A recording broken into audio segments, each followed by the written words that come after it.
यद्यपि हमारे कुछ युवा भाई बहन इतने ज्यादा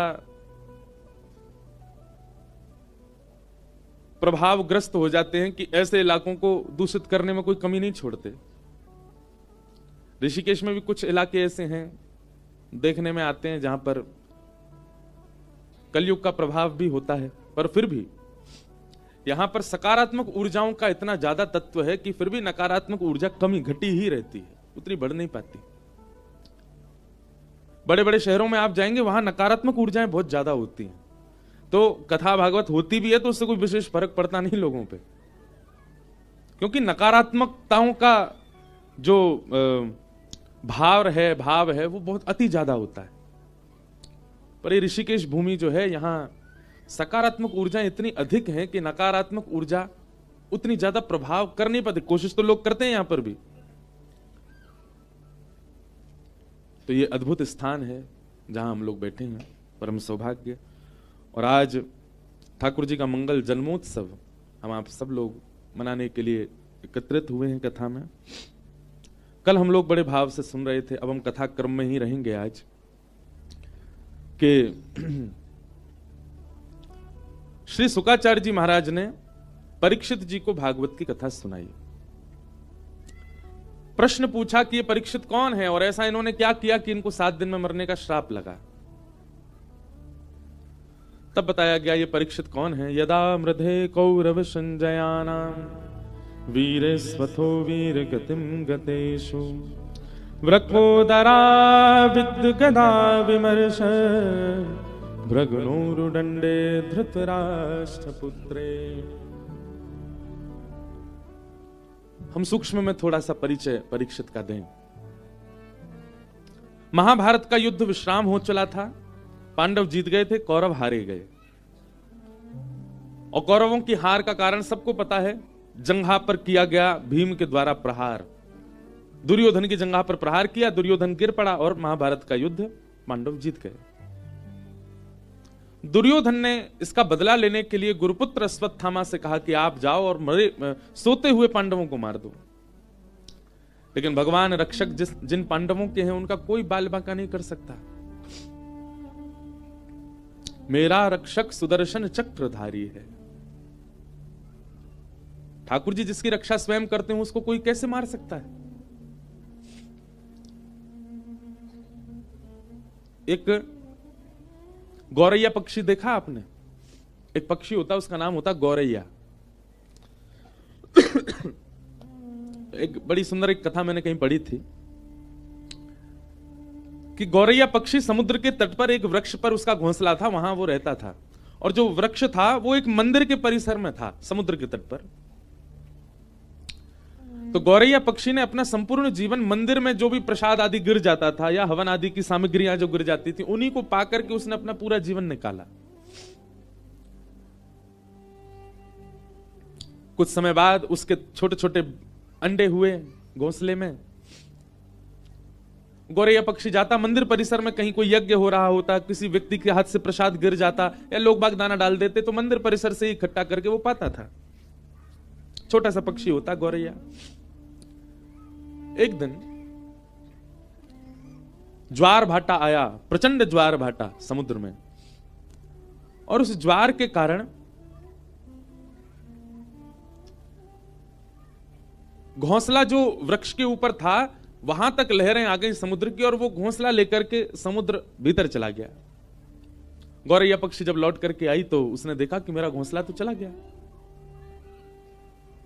समुद्र के तट पर जाकर के समुद्र नारायण भगवान से हाथ जोड़ के प्रार्थना करने लगी। बोले मुझे दिख रहा है मेरे बालक अभी तैर रहे हैं आपके ऊपर थोड़ी दूरी पर।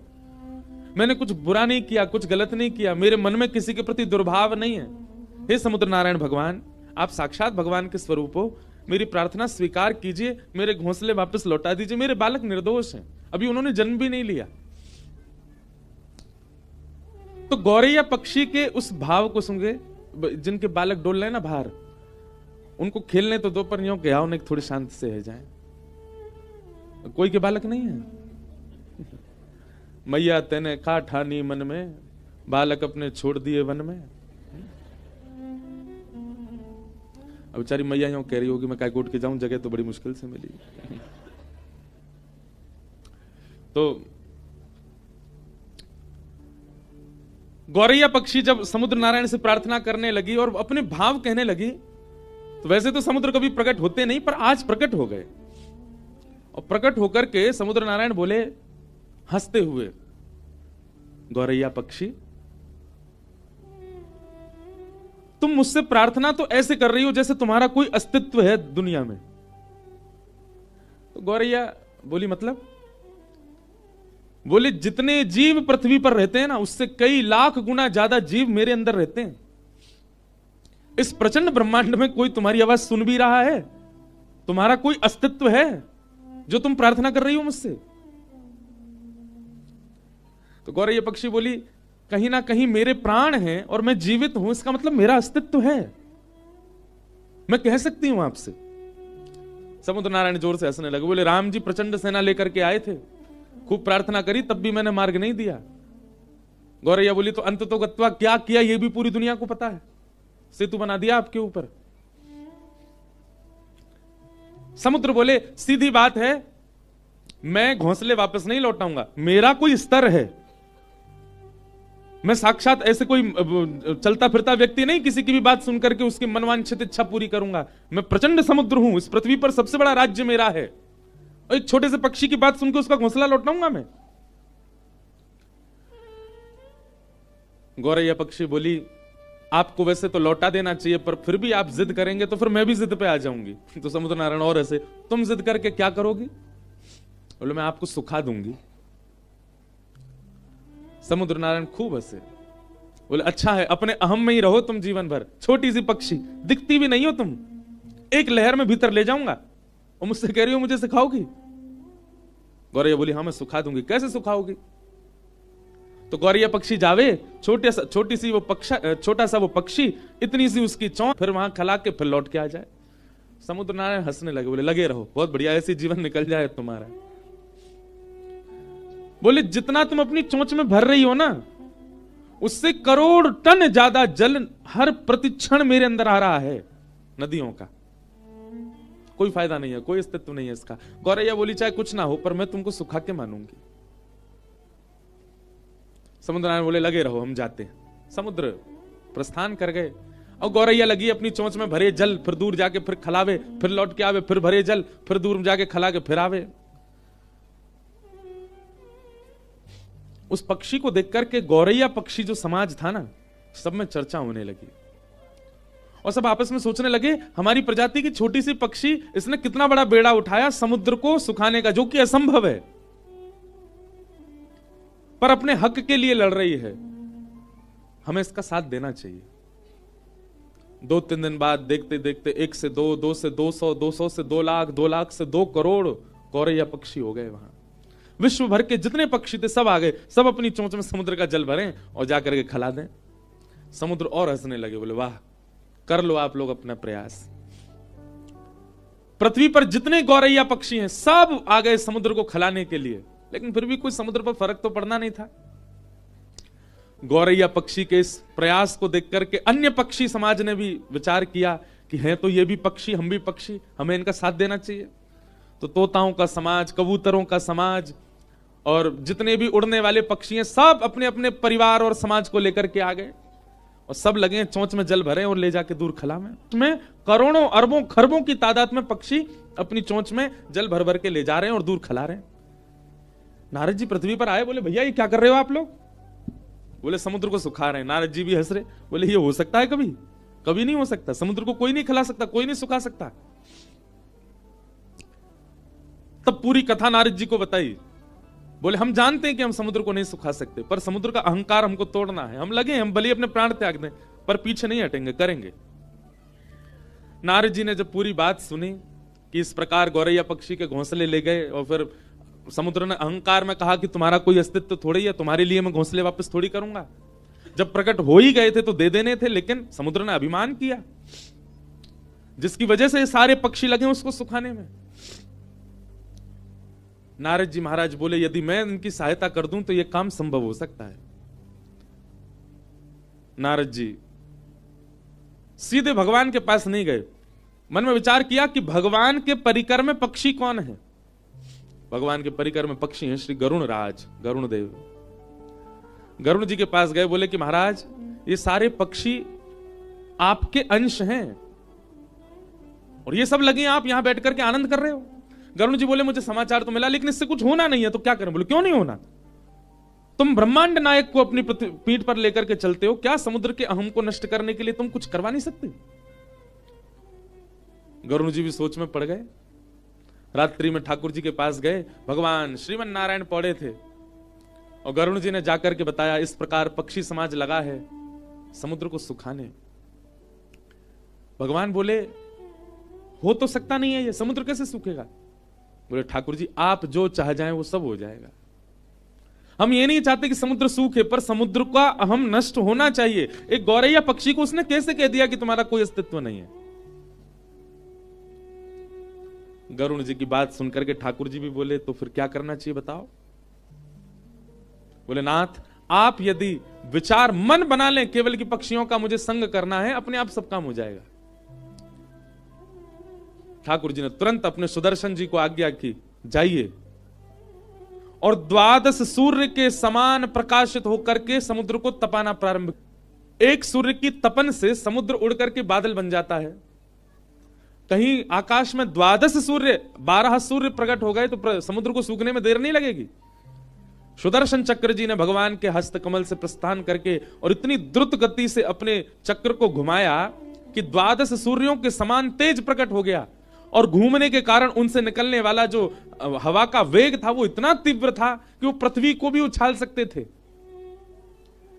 आकाश में आकर के जैसे ही सुदर्शन जी ने अपने वेग को करना प्रारंभ किया और 12 सूर्यों के समान तेज प्रकट हुआ, जो समुद्र 100 वर्षों में उड़ करके कुछ बादल बना पाता था वो क्षण भर में उड़ने लगा और देखते ही देखते किनारे खाली होने लगे, समुद्र का जल सींचने लगा, इकट्ठा होने लगा, जीव जंतु मरने लगे, समुद्र इकट्ठा होकर के एक स्थान पर नष्ट होने लगा, पृथ्वी क्षेत्र बढ़ने लगा, समुद्र का क्षेत्र घटने लग गया। समुद्र ने जब ये स्थिति देखी स्वयं की, प्रकट हो गए, प्रकट होकर के त्राहिमाम कह करके नारायण का स्मरण किया। भगवान ने प्रकट होकर के समुद्र नारायण से कहा अहम शून्य हो जाइए, पृथ्वी पर जिसका स्वरूप बड़ा है उसका अस्तित्व होता है, ऐसा नहीं है। इस पृथ्वी पर यदि चींटी जीवित है तो उसका भी अस्तित्व है, उसकी रक्षा भी मैं कर रहा हूं। आप उसके प्रति भी ये भाव नहीं रख सकते कि उसका कोई अस्तित्व नहीं है। एक चींटी रहती है, वह भी बालकों को जन्म देती है, ठाकुर जी कहते हैं वहां भी मेरी दृष्टि जाती है, उसको भी मैं देखता हूं। इसलिए समुद्रदेव आप अपने विकसित रूप का अभिमान मत कीजिए। गौरैया पक्षी भले ही रूप में छोटी हो, पर उसकी निष्ठा और उसका कर्तव्य इतना श्रेष्ठ है कि वो आपको सुखाने के लिए तत्पर है और उसकी निष्ठा कर्तव्य से प्रसन्न होकर के मैं भी उसका संग दे रहा हूं। समुद्र नारायण क्षमा मांगने लगे, बोले क्षमा कर दीजिए, मैं आज के बाद आपसे निवेदन करता हूं कि मैं कभी भी इस प्रकार के अहम में नहीं रहूंगा। कोई भी कैसी भी वस्तु समुद्र के भीतर आवे मैं सबको किनारे कर दूंगा, किसी को भी स्वीकार नहीं करूंगा। तब भगवान ने कहा कि पहले गौरैया का घोंसला लौटाओ और फिर समुद्र नारायण जो कि इतने विशाल रूप के हैं, वे अपनी लहरों में गौरैया के उस घोंसले को लेकर के गए और गौरैया के चरणों में जाकर के अर्पित किया। सब पक्षियों के नेत्र सजल हो गए। ठाकुर जी सबकी सुनते हैं, सबकी मानते हैं, सबका भाव रखते हैं। बोलो भक्तवत्सल भगवान की। तो जिसके रक्षक स्वयं सुदर्शन चक्रधारी हैं उसको कोई मार सकता? कोई कितना भी बलशाली क्यों ना आ जाए वो कुछ नहीं कर पाएगा।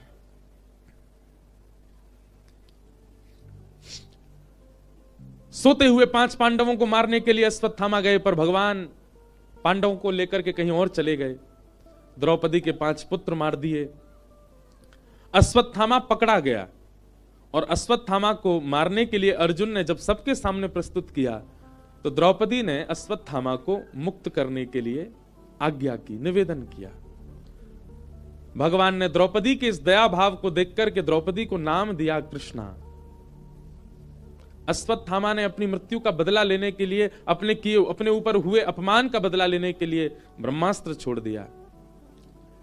उत्तरा के गर्भस्थ शिशु को मारने के लिए जब ब्रह्मास्त्र छोड़ा उत्तरा दौड़ी दौड़ी भगवान की शरण में गई और भगवान ने उत्तरा के गर्भ में प्रवेश करके जिस बालक की रक्षा की वही बालक है परीक्षित।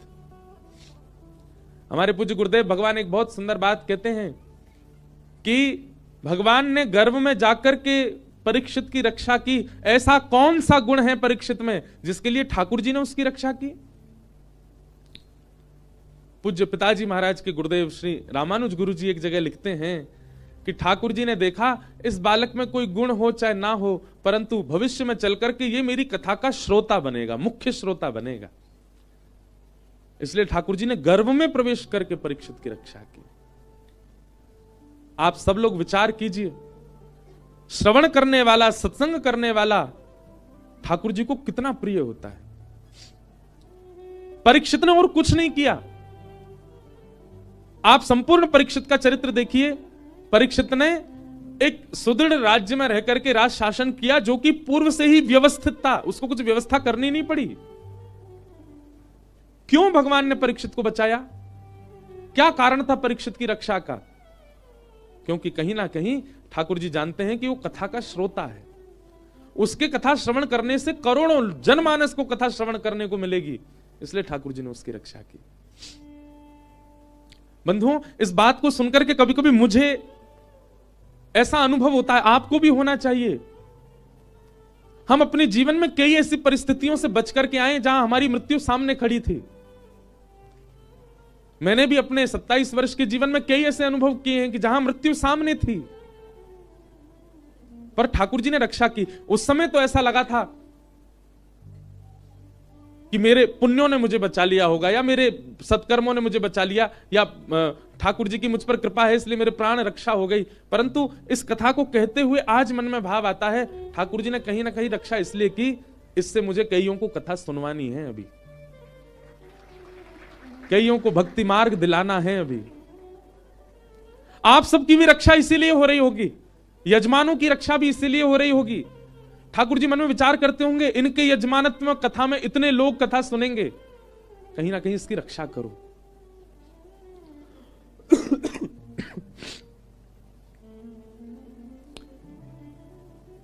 जब भक्ति का प्रचार, भक्ति का प्रवाह आपका उद्देश्य बन जाता है तो ठाकुर जी भी आपके रक्षक बन जाते हैं। और एक बात और कहूं बंधुओं, हृदय से बहुत ध्यानपूर्वक सुनिएगा। भगवान ने हमारी रक्षा की, ठाकुर जी रक्षा करते हैं, इसको आप किस रूप में लेते हो? भैया केदारनाथ गए थे, कोहरा पड़ रहा था बहुत ज्यादा, हमारी गाड़ी खाई में गिरने वाली थी। अचानक से ड्राइवर ने ब्रेक लगा दिया, बोले पता नहीं आगे रास्ता दिख नहीं रहा। रात भर खड़े रहे। जैसे ही सुबह हुई, कोहरा थोड़ा सा छटा तो हमने क्या देखा, हम तो खाई में ही खड़े थे, जरा भी नेक आगे बढ़ जाते तो गिर जाते। महादेव ने बड़ी रक्षा की हमारी। ये रक्षा नहीं है। ठाकुर जी आपकी रक्षा करते हैं, इसका मतलब ये ना समझें कि इस प्रकार की घटनाओं से रक्षा, वह भी रक्षा है, परंतु विशेष रूप से ठाकुर जी की रक्षा किसे कहेंगे आप? आपके सामने एक प्रस्ताव आया कि ये गलत काम करके आप करोड़ों कमा सकते हो। आप चाहते तो वो क्रिया कर सकते थे, पर आपने करोड़ों को ठुकरा करके सही कार्य चुना, गलत काम नहीं चुना। ये ठाकुर जी ने आपकी रक्षा की। आपके सामने गलत मार्ग आ गए, जिन मार्ग पर जाकर के आप बहुत कुछ हासिल कर सकते थे अपने जीवन में, धन संपत्ति वैभव ऐश्वर्य, पर आपने सतमार्ग को चुना, गलत मार्ग को नहीं। सतमार्ग में रूखी रोटी खाना हमको प्रिय है, गलत मार्ग पर जाकर के 56 भोग नहीं खाना है। इस प्रकार से अपने सतमार्ग को चुनना एक प्रकार की ठाकुर जी के द्वारा आपकी रक्षा है। कई लोग अपने जीवन में दूषित मार्ग अपना लेते हैं, उसके बाद बहुत संपत्ति, बहुत धन, बहुत ऐश्वर्य उनके जीवन में आ जाता है, परंतु वे अंदर ही अंदर जानते हैं कि हम इस स्थिति में कैसे आए, गलत मार्ग चुन करके आए। एक प्रकार से यही मानो कि ठाकुर जी ने उनकी रक्षा नहीं की। पर व्यक्ति एक गलत मार्ग ना चुन करके सदमार्ग चुनता है, भले ही एक छोटे से घर में रहता है, 100 गज के मकान में रहता है, केवल एक समय की रोटी खा पाता है, परंतु उसको इस बात का गर्व है कि मैंने गलत मार्ग नहीं चुना। असली रक्षक उसी के थे ठाकुर जी। स्वामी विवेकानंद विदेश में कहीं प्रवचन कर रहे थे और उनके प्रवचन को सुनकर के ना जाने कितने लोगों का जीवन परिवर्तित हो गया। परंतु एक अत्यंत सुंदरी कन्या उनके रूप पर प्रभावित हो गई और उसने आकर के स्वामी विवेकानंद जी से कहा, आप मुझसे विवाह कर लीजिए। स्वामी विवेकानंद जी बोले, उसके पीछे कारण, आप जैसे पुत्र को जन्म देना चाहती हूं मैं। स्वामी विवेकानंद ने 3 परिक्रमा करी उस कन्या की और चरणों प्रणाम करके बोले, क्षमा करें, मैं अपने जैसा पुत्र दे पाऊंगा इसकी गारंटी मेरे पास नहीं है। आपकी 3 परिक्रमा करके आपके चरणों में प्रणाम करके मैं वचन देता हूं, मैं ही आज से आपका पुत्र हूं। मेरे जैसा पुत्र चाहिए ना, मैं ही पुत्र हूं आपका, आप मुझे ही पुत्र मान लो। इसे कहते हैं ठाकुर जी के द्वारा की गई रक्षा। आपके मन की, आपके भाव की, आपके इंद्रियों की, आपकी विचारधारा की जब दूषित मार्ग से रक्षा होती है, उसको वास्तविक रक्षा मानिए ठाकुर जी की।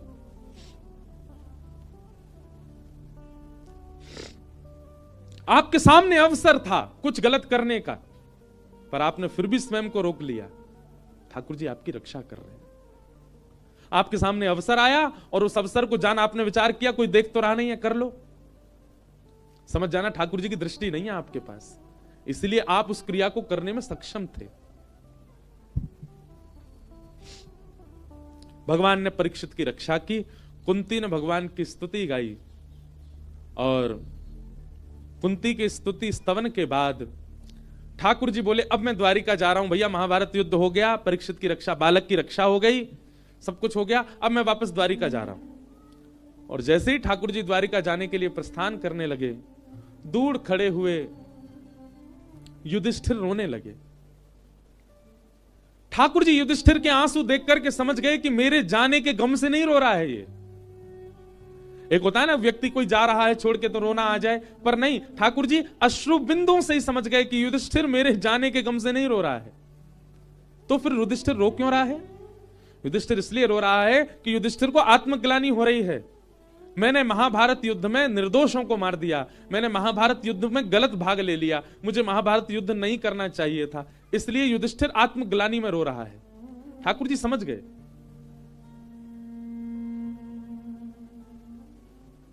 बंधु एक बात बताएं, अधिकतर ठाकुर जी के सामने जाकर के रुदन करने वाले लोग आत्मग्लानि के ही होते हैं। कोई गलत करने के बाद ठाकुर जी को देख कर रोने लग जाता है। संसार से हारा व्यक्ति जब ठाकुर जी को देखता है तो रुदन करता है, नाथ मेरे साथ क्या हो रहा है। आत्मग्लानि में रुदन करने वाले लोग ज्यादा आ जाते हैं ठाकुर जी के सामने। पर एक बात कहें, कभी ठाकुर जी की याद में नीर बहा के देखो, कभी उन्हीं के लिए रुदन करके देखो।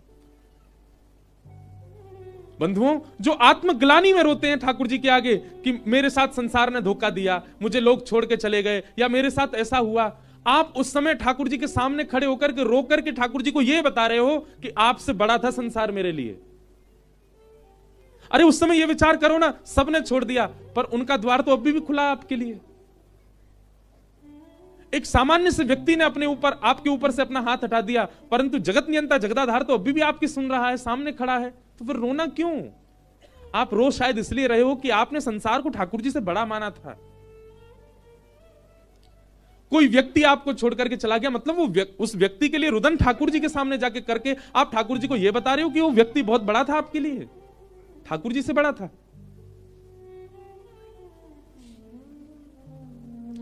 इसलिए संसार से मिलने वाले दुर्व्यवहार का रुदन कभी ठाकुर जी के आगे मत करो।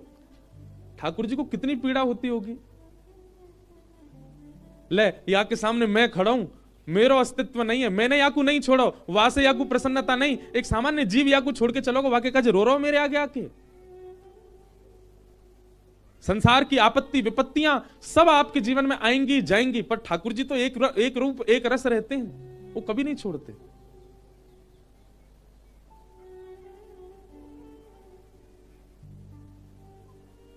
युधिष्ठिर जी रोने लगे। ठाकुर जी समझ गए कि आत्मग्लानि में रो रहा है। भगवान ने विचार किया कि अब मैं इसको पुनः गीता ज्ञान नहीं दे सकता, मैंने एक बार अर्जुन को दे दी, जिसने सुनना था सुनी, अब दोबारा मैं गीता सुनाऊं ये मेरी अब ये मेरा व्यवहार स्वभाव नहीं। और ठाकुर जी जहां मौन हो जाते हैं वहां उत्तर भक्त देता है। और भगवान युधिष्ठिर को लेकर के गए हैं भीष्म पितामह के पास। भीष्म पितामह का भाव स्तुति मैंने बहुत कथाओं से नहीं कही, पर आज भी मेरा मन था कि आज भी मैं आगे कथा करूं, पर मेरे मन में आया भाव कि जिन मैया के तट पे हम बैठे इन्हीं के पुत्र हैं भीष्म पितामह, गंगा पुत्र हैं। तो श्री गंगा जी के तट पर यदि भीष्म पितामह की स्तुति नहीं कहेंगे तो मां को बुरा तो नहीं लगेगा, लेकिन अगर कहेंगे तो प्रसन्नता होगी। बहुत सावधानी से बैठिए सब लोग। भीष्म पितामह, यदि आप मुझसे कहें कि आप श्रीमद् भागवत की कथा 9 वर्षों से कर रहे हैं, 9 वर्षों में भागवत में जितने भक्त हैं उन भक्तों में आपने किसको अपना प्रेरणा स्रोत माना? तो कुछ भक्तों के नाम हैं, उन भक्तों में भी टॉप 3 यदि पूछें तो उनमें भी टॉप 3 में आते हैं भीष्म पितामह। अद्भुत है।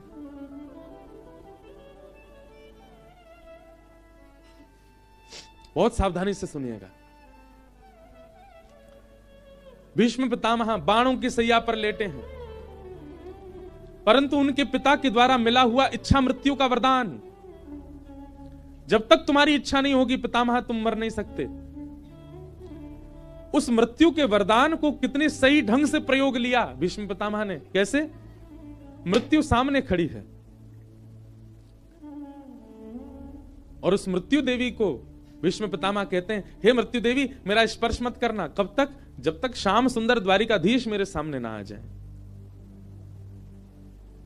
एक बात कहूं बंधुओं, इच्छा मृत्यु का वरदान हम सबको मिला हुआ है, हम सबके पास है। ये बात आप बिल्कुल सत्य मानिएगा।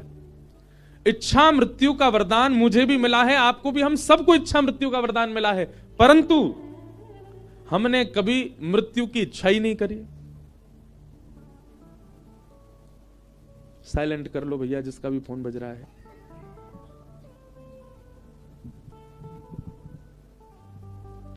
हम सब लोग किसकी इच्छा करते हैं? हमारी पत्नी ऐसी होनी चाहिए, हमारे बच्चे ऐसे होने चाहिए, बेटा होगा तो ये नाम रखेंगे, बेटी होगी तो ये नाम रखेंगे, बच्चे पढ़ लिखने वाले होंगे इस स्कूल में पढ़ाएंगे, हमारा घर देहरादून में होना चाहिए, ऋषिकेश में होना चाहिए, ऐसा काम करेंगे, ऐसा व्यापार करेंगे, इतना पैसा कमाना, ये गाड़ी खरीदनी। ये सारी इच्छाएं हमारी होती हैं, पर इस जीवन का जो अकाट्य सत्य है मृत्यु, उसकी हमने कभी इच्छा नहीं करी। आप कहोगे महाराज जी इसलिए कथा नहीं सुन रहे आपकी कि आप यूं बताओ कि मरने की इच्छा करो। हमारी बात समझिएगा। मृत्यु सबकी होनी है। यहां पे कोई बैठा व्यक्ति ये बात कह सकता है मेरी मृत्यु ना होगी? कोई हो तो हाथ ऊपर कर लो भैया। सब जानते हैं कि हम सबकी मृत्यु निश्चित है। किसी की मृत्यु रोगों से हो सकती है, किसी की मृत्यु गिरने से हो सकती है, किसी की मृत्यु सोते सोते हो सकती है, सबकी होगी। पीछे बैठे व्यक्ति से लेकर मुझ तक सब मरने वाले हैं। यहां पर सबकी मृत्यु होनी है। हम सब जानते हैं हमारे जीवन का परम सत्य है, अंतिम उद्देश्य मृत्यु ही है हमारा। हम चाहे जीवन में जो कर लें, पर जाना हमको अर्थियों पर ही है, जाना हमको अस्थियों में ही है। कभी हमने उसके बारे में विचार क्यों नहीं किया कि हमारी मृत्यु कैसी हो? इच्छा मृत्यु का वरदान सबको मिला है, पर कोई इच्छा तो करे। और इच्छा कैसी करे? हे नाथ, जब तक प्राण है, जब तक जीवन है, तब तक मैं अपने कर्तव्यों का निर्वहन करूंगा।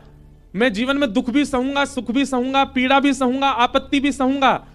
लेकिन नाथ मेरी बस आपसे एक प्रार्थना, मेरे जीवन में पीड़ा आवे, दुख आवे, दारिद्र आवे, सब कुछ मैं सहने को तैयार हूं। आप केवल मेरी एक चीज सुधार दीजिए। क्या?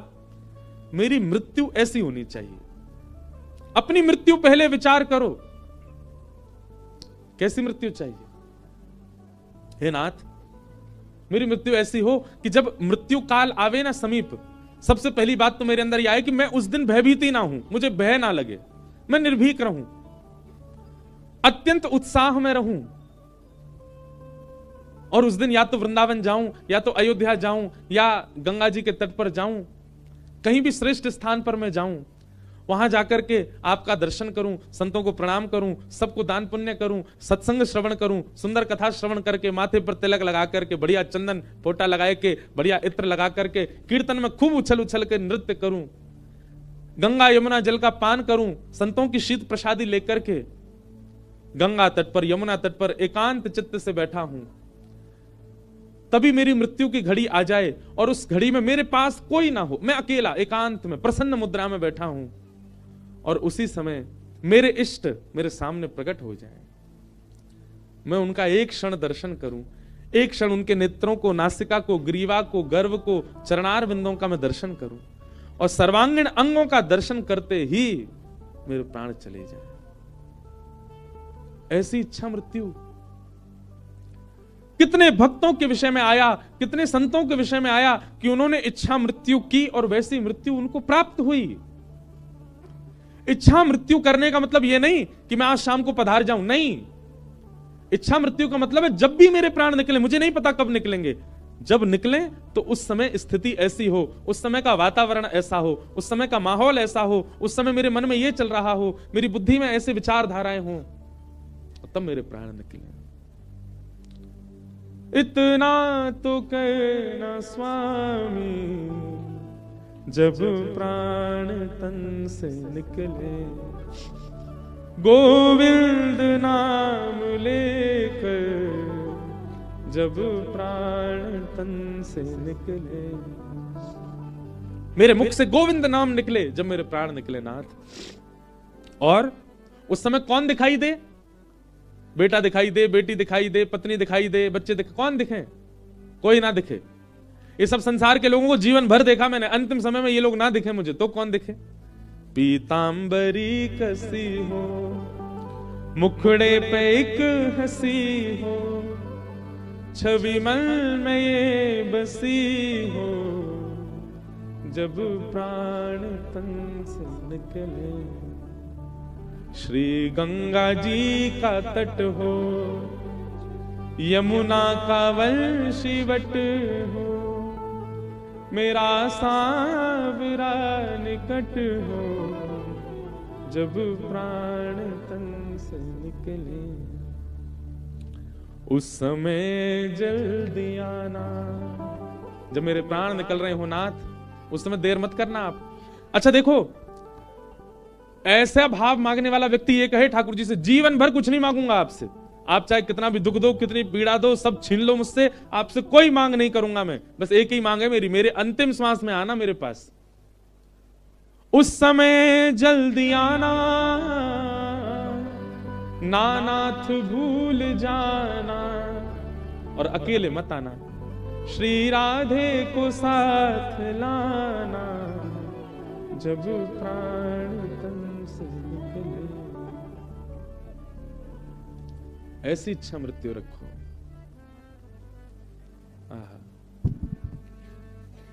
एक बहुत सुंदर एक भाव है, मैं गाता हूं कथा में, यह भी इच्छा मृत्यु हो सकती है। अच्छा, मेरे बताने से इच्छा मृत्यु नहीं करनी है, स्वयं विचार करो। गंगा जी के तट पर बैठो एकांत में, बिल्कुल जहां कोई नहीं आता हो, और वहां बैठ करके विचार करो कैसी मृत्यु की कामना है। घबराइए मत इस बात से, आपके सोचने से उसी समय। और एक और बात सुनिए, जब तक भय लग रहा है तब तक सोचना भी नहीं। पता चली मन में विचार किया था कि वृंदावन में हमारे प्राण निकले, और तभी घर के लोगों का प्लान बन गया चलें वृंदावन। अरे नहीं यार, अभी नहीं, अभी तो बहुत काम करने मुझको, ऐसा मत कर लेना, हाथ जोड़ रहा हूं, मुझे पाप लगेगा। बोले तेने यार ऐसी बात बताई, लोग वृंदावन आवे थे, डर रहे हैं अब। इस इच्छा मृत्यु को वो ही करे जिसके अंदर भय ना हो। हमने तो विचार किया है, हमारा कंफर्म है कि हमको ऐसे, और हमें यह भी विश्वास है, हर दिन कथा करते हैं, हर दिन विश्वास और तीव्र होता है कि ऐसा ही होगा। वो बताना नहीं है, किसी को बताना नहीं कैसा चाहिए। बड़े खतरनाक लोग भी होते हैं। एक जगह मेरी कथा में कोई व्यक्ति बोला, महाराज जी आपने इच्छा मृत्यु का एक भाव कहा, मैं अपनी एक निजी बात शेयर करूं, मैं नहीं करूं, मुझे भोजन बहुत बढ़िया लगता है। मैंने आज मन में विचार किया कि जिस दिन मेरे प्राण निकले उस दिन सुबह सुबह जलेबी खाऊं, कचौड़ी खाऊं, बेड़ई सब्जी खाऊं, दोपहर के राजभोग में बढ़िया मेरे पास में मक्के की रोटी, सरसों का साग बने, चटनी से लगा के पाऊं, रात्रि का प्रसाद पाने के लिए मेरे पास दाल बाटी आवे, बढ़िया चूरमा, उसमें गुलाब पड़ा हो महाराज जी। मैंने कहा फिर? बोले बिल्कुल पाता जाऊं, मेरे को ऐसा लगे पेट भर ही नहीं रहा, और अंतिम स्वाद जैसे ही मेरे पेट मुख में जाए, पेट भरते ही जैसे ही मेरे पेट भर जाए तुरंत मेरे प्राण निकल जाए। ऐसे भोगी लोग भी हैं, बड़े प्रचंड प्रसिद्ध लोग हैं, मैं 2-3 से मिला हूं मैं, जो भोग के द्वारा प्राण त्यागना चाहते हैं। ऐसे लोगों को मेरे चरणों में प्रणाम है भैया, ऐसा विचार मत करियो। इच्छा मृत्यु कैसी होनी चाहिए? मनमोहन तुझे रिझाऊं, तो है नित नए लाड़ लड़ाऊं, बसा कर नैनन में, छिपा के तुझे नैनन में, हो बसा कर नैनन में, छिपा के तुझे नैनन में, हो बसा कर नैनन में, छिपा कर नैनन में, बसा कर नैनन में, छिपा कर नैनन में, ओ मनमोहन तुझे रिझाऊं, ओ मनमोहन तुझे रिझाऊं, हो तो है नित नए लाड़ लड़ाऊं, हो तो है नित नए लाड़ लड़ाऊं, बसा कर नैनन में, छिपा कर नैनन में, बसा कर नैनन में, छिपा कर नैनन में, ओ बसा कर नैनन में, छिपा कर नैनन में, बसा कर नैनन में, छिपा कर नैनन में, हो गीत बन जाऊं तेरी बांसुरी के स्वर का, इठलाती बल खाती पतली कमर का, गीत बन जाऊं तेरी बांसुरी के, चिंतन करो शब्दों का, इठलाती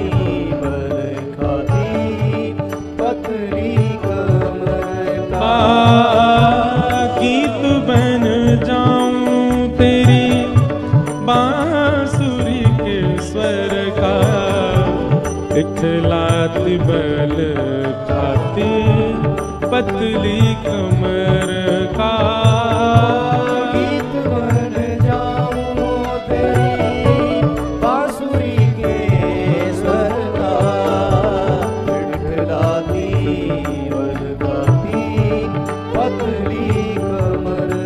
ओ पीला पटका बन जाऊं, पीला पटका बन जाऊं, पीला पटका बन जाऊं, पीला पटका बन जाऊं, बसा कर नैनन में, छिपा कर नैनन में, बसा कर नैनन में, छिपा कर नैनन में, ओ बसा कर नैनन में, छिपा कर नैनन में, बसा कर नैनन में, छिपा कर, गाओ मनमोहन तुझे रिझाऊं, मनमोहन तुझे रिझाऊं, हो तो है नित नए लाड़ लड़ाऊं, हो तो है नित नए लाड़ लड़ाऊं, बसा कर नैनन में, छिपा कर नैनन में, बसा कर नैनन में, छिपा कर। श्री राधा रमण लाल की।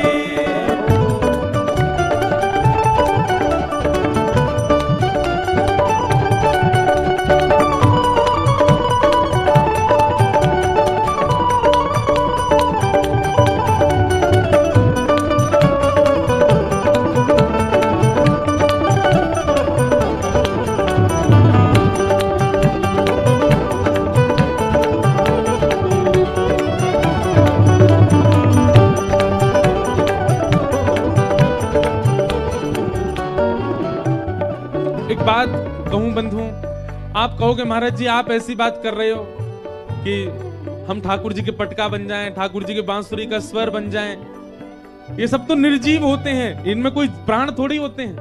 पर बंधुओं एक बात कहें, हमारे भक्ति परंपरा में ठाकुर जी के श्री अंग पर जावे वारी जो भी वस्तु है सब में प्राण है। उस बात का एक प्रमाण दें, श्रीमद वल्लभाचार्य जी महाराज अपने श्री ठाकुर जी का नित्य भोग पधराते थे। एक बार 3 लोग रोते रोते गए महाप्रभु जी के पास। बहुत सावधानी से इधर देखो, सब लोग सुनो। जिन लोगों को लगता है मुकुट में प्राण नहीं है, माला में प्राण नहीं है, कुंडल में प्राण नहीं है, वंशी प्राण नहीं, ये सब निर्जीव केवल और केवल श्रृंगार है। 3 लोग रोते रोते गए तो श्रीमद वल्लभाचार्य जी महाराज उनसे पूछने लगे, भैया तुम रो क्यों रहे हो? अब बहन मैं कथा करूं कि टाटा करूं? बैठ जाओ। तो इधर देखो, महाप्रभु जी बोले, आप रो क्यों रहे हो, क्या बात है? कुछ नहीं बोले, बस एक ही बात बोले, हमें सेवा से दूर मत करो, हमें सेवा से विलग मत करो, हमें सेवा से बाहर मत करो। महाप्रभु जी बोले, कौन सी सेवा से दूर कर रहा है तुमको कोई? क्या बात है, स्पष्ट बताओ। तो तीनों बस रोते रहे, हमें सेवा से दूर मत करो। थोड़ी देर बाद श्रीमद वल्लभाचार्य जी महाराज ने जब नेत्र बंद करके ध्यान लगाया तो क्या पता चला पता है? कि रसोई घर में ठाकुर जी के लिए प्रसाद बन रहा था, और प्रसाद के लिए जब भात बनाने के लिए चावलों को धोया जा रहा था, उनका माण जब अलग किया जा रहा था चावलों का, तो माण अलग करते समय चावल में से 3 दाने माण के साथ नाली में बह गए, और वे तीनों ही रूप धारण करके आए और महाप्रभु जी से बोले, हमें सेवा से दूर मत करो। मतलब जब तक वस्तु भगवत सन्निधि में नहीं जाती तब तक वह निर्जीव है, पर भगवत सेवा में आने के बाद उसमें प्राण होते हैं। वो कोई ना कोई दैविक, कोई ना कोई वैदिक, कोई ना कोई भक्त है। इसलिए हमारे श्री लाल जी का जब भी श्रृंगार होता है, मुकुट को भी प्रणाम करके पधराया जाता, वंशी जी को भी प्रणाम करके पधराया जाता, माला भी प्रणाम करके पधराई जाती है। ठाकुर जी के श्री अंग पर आने वाली पोशाक भी, उसमें भी यही भाव होता है कि कोई वैष्णवी ठाकुर जी के ऊपर आए हैं आज, ठाकुर जी को धकवे के काजे। ठाकुर जी की मसनद भी उठाते हैं ना, तो उसको भी ऐसे प्रणाम करते हैं, जय हो गादी जी को प्रणाम, मसनद जी को प्रणाम, झारी जी, बंटा जी, सबको जी लगा करके, मतलब उनमें प्राण है। इसलिए ये विचार मत करना कि महाराज जी कह रहे हैं वंशी बने, पटका बने, ये तो निर्जीव होते हैं। ये सब में प्राण होते हैं। अपनी भक्ति साधना से आप वंशी बन सकते हैं। वंशी कौन है? भगवान की। स्वयं महादेव वंशी बन करके आए हैं ठाकुर जी की। घुंघरू बनूं जो तेरी पायल का प्यारे, पल पल चुमा करूं चरण तुम्हारे। घुंघरू बनूं जो तेरी पायल का प्यारे, पल पल चुमा करूं चरण तुम्हारे। घुंघरू बनूं जो तेरी पायल का प्यारे, पल पल चुमा करूं चरण तिहारे। घुंघरू बनूं जो तेरी पायल का प्यारे, पल पल चुमा करूं चरण तिहारे। ओ तेरे धीरे धीरे चरण दबाऊं, ओ तेरे धीरे धीरे चरण दबाऊं, तेरे धीरे धीरे चरण दबाऊं, ओ तेरे धीरे धीरे चरण दबाऊं। बसा कर नैनन में, छिपा कर नैनन में, बसा कर नैनन में, छिपा कर नैनन में। ओ बसा कर नैनन में, छिपा कर नैनन में, बसा कर नैनन में। ओ मनमोहन तुम्हें रिझाऊं, ओ मनमोहन तुम्हें रिझाऊं, ओ तोहे नित नए लाड़ लड़ाऊं, ओ तोहे नित नए लाड़। कैसे? बसा कर नैनन में, छिपा कर नैनन में, बसा कर नैनन में, छिपा कर नैनन में। ओ बसा कर नैनन में, छिपा कर नैनन में, बसा कर नैनन में, छिपा कर नैनन में। अंतिम अभिलाषा मेरी क्या है, मेरी इच्छा मृत्यु क्या है, ये है। राधिका किशोरी संग रमण तुम्हारा, मुझको दिखा दो कभी ऐसा नजारा। राधिका किशोरी संग रमण तुम्हारा, मुझको दिखा दो कभी ऐसा नजारा। राधिका किशोरी संग रमण तुम्हारा, मुझको दिखा दो कभी ऐसा नजारा। राधिका किशोरी संग रमण तुम्हारा, मुझको दिखा दो कभी ऐसा नजारा। हे नाथ, बहुत दिन आए गए वृंदावन में, स्थूल आपको देखते हुए अब स्थूल देखने की इच्छा नहीं है हमारी। अब तो केवल एक ही इच्छा है कि किसी दिन आप सचल वृंदावन में हमको दिख जाओ, और अकेले नहीं दिखो।